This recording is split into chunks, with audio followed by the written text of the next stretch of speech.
Dieting చేసే వాళ్ళకి ఇది ఒక మంచి అద్భుతమైన బ్రేక్ఫాస్ట్ అని చెప్పొచ్చండి. ఇందులో ఉన్న ఫైబర్ వల్ల మనకు త్వరగా ఆకలి కూడా వేయదు, అలాగే త్వరగా డైజెషన్ కూడా అవుతుంది.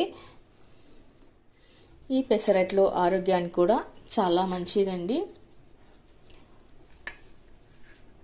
వీటిని మనం ఏదైనా చట్నీలో తిన్నా బాగుంటుంది, లేదా అలాగే నేరుగా తిన్నా కూడా చాలా బాగుంటుంది. మార్నింగ్ బ్రేక్ఫాస్ట్లోకి ఇలా రుచికరమైన పెసరట్లు వేసుకొని తింటే మాత్రం చాలా అద్భుతమైన బాగుంటుందండి. అందులోకి నేను ఇక్కడైతే స్పెషల్గా అయితే చట్నీ చేశాను. మరి నేను ఇందులోకి ఏమేమి వేసాను, ఎలా చేశాను అనేది డిస్క్రిప్షన్ బాక్స్లో అయితే లింక్ పెడతాను, చూడండి. హలో అండి, welcome to minds Monpa kitchen. మనం ఇవాళ గ్రీన్ పెసరట్ చేసుకుందాము. అందుకోసం ఇక్కడ నేను 1 కప్ వరకు అయితే పెసలు తీసుకున్నానండి. ఇప్పుడు మనము వీటిని ఇలా ఒక బౌల్ తీసుకొని ఇందులోకి అయితే పెసరపప్పు వేసుకొని పెట్టుకుందాము. ఆ తర్వాత 1 టేబుల్ స్పూన్ వరకు అయితే శనగపప్పు వేస్తున్నాను. అలాగే ఒక 1/2 టీ స్పూన్ అంతా మెంతులు వేసుకోవాలి. ఆ తర్వాత మనం వీటిని అంతా ఒకసారి బాగా కలిపేసుకొని బాగా క్లీన్ చేసి వాష్ చేసుకోవాలి. ఒక 2 టైమ్స్ కడిగి పెట్టుకుందాము. ఇది ఒక నైట్ ఓవర్ నైట్ అంతా నానాలి. ఈ పప్పు పైన వండంతా పోయే వరకు ఇలా మనం 2 టైమ్స్ బాగా కడుక్కొని పెట్టుకోవాలి. ఇలా బాగా కడిగి పెట్టుకున్న గ్రీన్ పెసలని మనము బాగా మునిగే వరకు వాటర్ వేసుకొని పెట్టుకోవాలి. బాగా వాటర్ అంటే వేసి పెట్టుకోవాలండి. ఎంత నానితే ఎంత ఉబ్బితే మనకు పెసరట్లు అనేవి అంత బాగా వస్తాయి. ఇలా అంతా ఫుల్ ఓవర్ నైట్ పెట్టుకోవాలి.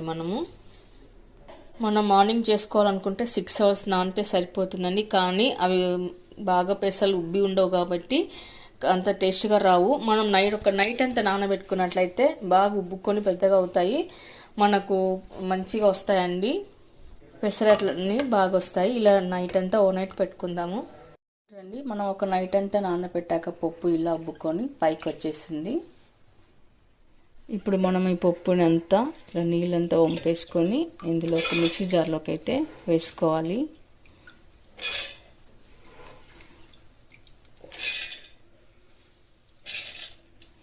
తర్వాత ఇందులోకి మనం 3 పచ్చిమిరపకాయలు, కొద్దిగా అల్లం, జీరా, రుచికి సరిపడా ఉప్పు, క్లీన్ చేసి పెట్టుకున్న కొత్తిమీర, ఇప్పుడు ఇవన్నీ వేసి మనం మిక్సీ పట్టి పెట్టుకోవాలి. ఇప్పుడు కొద్దిగా వాటర్ వేసుకోవాలి. ఇప్పుడు మనం మూత పెట్టేసుకొని మిక్సీ పట్టి పెట్టుకోవాలి. ఇలా మనం మిక్సీ పట్టి పెట్టుకున్న తర్వాత ఒక బౌల్లోకి ట్రాన్స్ఫర్ చేసుకోవాలి.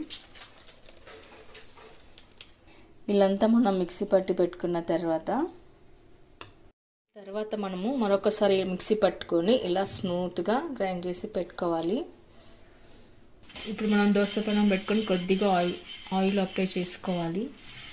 ఇప్పుడు పెసరట్టు వేసుకోవాలి.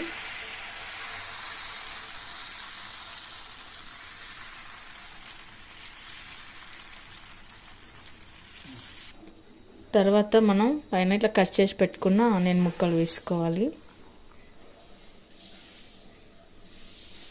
ఇప్పుడు పైన కొద్దిగా ఆయిల్ వేసుకోవాలి. తర్వాత పైన కొద్దిగా కొత్తిమీర వేసుకోవాలి.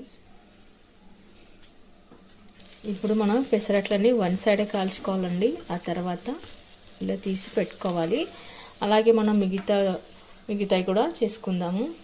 ఇలా మంచి గోల్డెన్ కలర్ వచ్చే వరకు మనము పెసరట్ని కాల్చుకొని పెట్టుకోవాలి. అలాగే మిగతాయి కూడా చేసుకుందాము.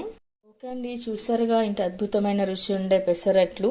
ఇది ఒక్క మార్నింగ్ బ్రేక్ఫాస్ట్కే కాకుండా మన లంచ్ బాక్స్లో కూడా, నైట్ డిన్నర్లో కూడా చేసుకోవచ్చు. అలాగే దీనికి మనం కాంబినేషన్గా అయితే స్పెషల్ చట్నీ అయితే చేయడం జరిగిందండి.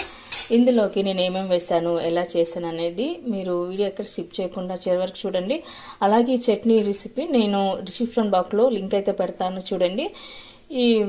దీనికి కొబ్బరి చట్నీతో పల్లి చట్నీ కూడా చాలా బాగుంటుందండి. మరి మీరు కూడా ఒకసారి ట్రై చేయండి. మీకు ఎలా కుదిరిందో కామెంట్స్లో పెట్టండి, లైక్ చేయండి, షేర్ చేయండి. తప్పకుండా మన ఛానల్ని సబ్స్క్రైబ్ చేయండి. Thank you for watching.